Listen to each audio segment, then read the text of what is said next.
Dalam Islam ada istilah eh, batal nikah nggak? Atau pertanyaannya apa sih yang membatalkan sebuah pernikahan? Apakah memang hanya terbatas pada ucapan talak dari suami atau ada faktor-faktor lain yang bisa membatalkan pernikahan? Baik, dalam rukun Islam, ya, rukun pernikahan dalam Islam, bahwa di antaranya syarat pernikahan itu adalah beragama Islam, baik istri ataupun suami, calon mempelai pria ataupun wanita, maka keduanya harus sama-sama beragama Islam.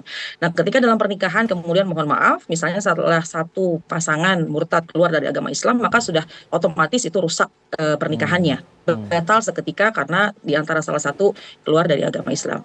Nah, kemudian tentu yang menjadikan putusnya sebuah pernikahan yaitu talak, ya, ketika seorang suami menjatuhkan talak kepada istri.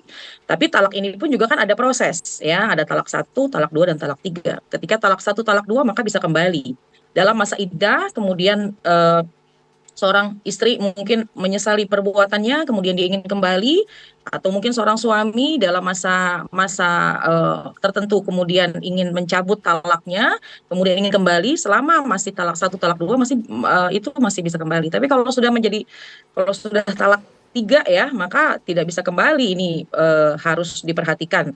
Ketika seorang suami sudah mengucapkan kalimat cerai, talak, saya cerai kamu, gitu ya. Nah, Hmm. itu harus dipastikan itu seorang suami memang sudah menjatuhkan talak. Kalau sudah talak tiga, maka tentu tidak bisa kembali, tidak mudah kembali.